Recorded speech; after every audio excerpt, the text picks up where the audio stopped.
Uma nithola ithuba ngicela nihambe niye epagini lika Advocate Minenhle Ngubane ku Facebook nifunde nje. So uMinenhle ke guys une-page lapha ku Facebook and she always comes up with these crazy, funny, amazing topics.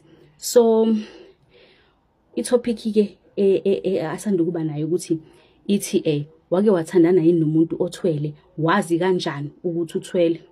Ama comments bomntaka ma yeni namadoda athele, amadoda lawa, amadoda ethi lawa esithi siyawathanda athwele. Guys, zini izinto ebengiyifunda laphayana le yanto ona ibihlasisa umzimba. Lalela khona nje othe yena wathandana noGuy, ana ukuthi njalo mebeqeda ukwenza inhlofhlofu benoGuy, uGuy uyahamba ahambe nje embedeni ube ngathi uye bathroom. Methu uyafika ebathroom uGuy unekhula, but she would never understand ukuthi what is the cooler for. Turns out ukuthi uGuy befika lale no girl and he would thulula ama sperms akhe on this in this cooler. Guys, abalfana kanjani usuyochoma wena ubona ukuthi uGuy ukulobole after 3 months kanti indaba yikho kuwena, indaba ineyinhlanhla zakho, inokuthwebula inhlanhla zakho.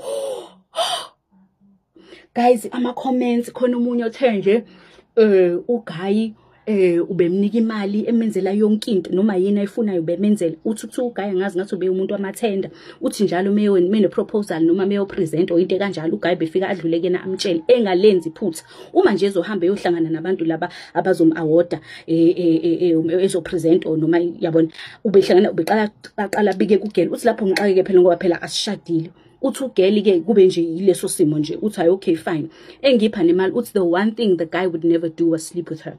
Uthi ugeli ume nje wakamchithela uGuy wafeba kuthi uGuy wemane adine, and uthi uGuy wengamtsheli, Guy would just find out, Guy would just sense ukuthi ugeli is favoring to uGuy. Khona la wazombuza ugeli ukuthi hawu kanti yini engakwenzeli yona, ngiyakunika imali ngene ufunani? Yathi intombazane ngifuna ucansi. Thu umfana wasikhihlisa wafuna ukukhala umfana, uyabo.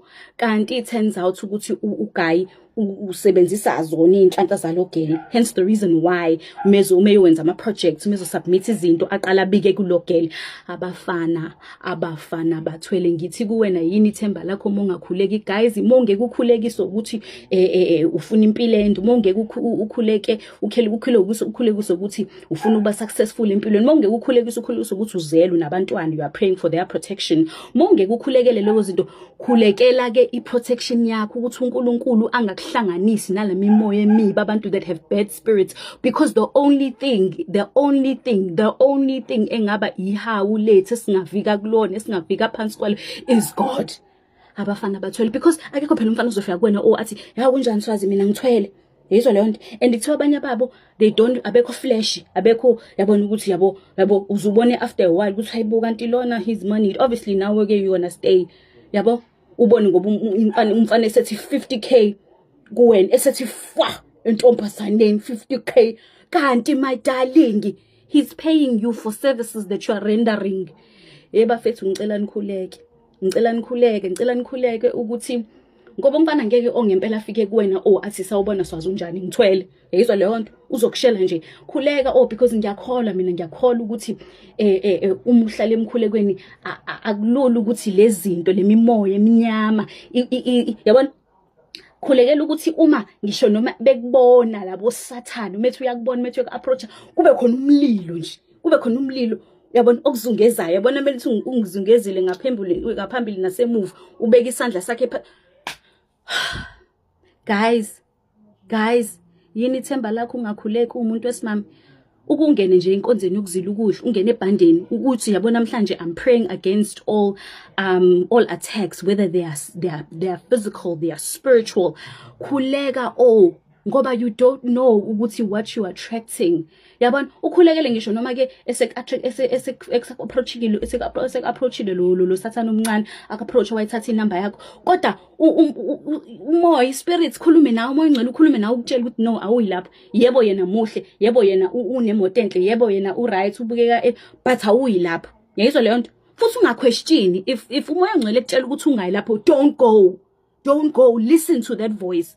Ngicela nikhuleke izithandwa zami, uma uthola ithuba, angifuna ngisho nokuyi-screenshot lento ngizonikhombisa yona, ngiyajuluka guys, because Kade siwabuka nomala ama-comments. I even showed my mom. My mom is like, niyabona ke swazi ukuthi why sikhuluma against lento yokujola nishintsha abaphathi. Niyabona ukuthi why sikhuluma ngalento ukuthi against ukuthi kulalwe ngashadiwe. Niyabona? Because lento sex, it's not just physical, it is spiritual. Because tell me, how are these men labafana bawathola kanjani amandla ngani through sex? It's spiritual. Musani ukuhambe nilala. Yeah, guys, my mom was just, because obviously most umdala ngimdala mina. She's like, no, umdala swazi, I can't stop you from doing things. I can't protect you. Ngiprotectile ngisa usayingane. But now you have to make your own decisions. Guys, ngiyacela ukuthi nikhuleke. Ngiyacela ukuthi nijwayeze inkonzo yokukhuleka. Ngiyacela ukuthi nijwayele inkonzo yokuzila ukudla, nizikhulekele. Ngiyacela nje ukuthi nikujwayele, because umoya ongcwele will come through. Uzokhuluma nawe. Woo! Bathwele bafana. Yo bathwele bafana. Hayi bonke kodwa ngicela nihambe niye page lami nenhle, advocate mina enhle ngubani, niyifundele nina, nikholwele nina, nizibonele nina. There was bathwele bafana.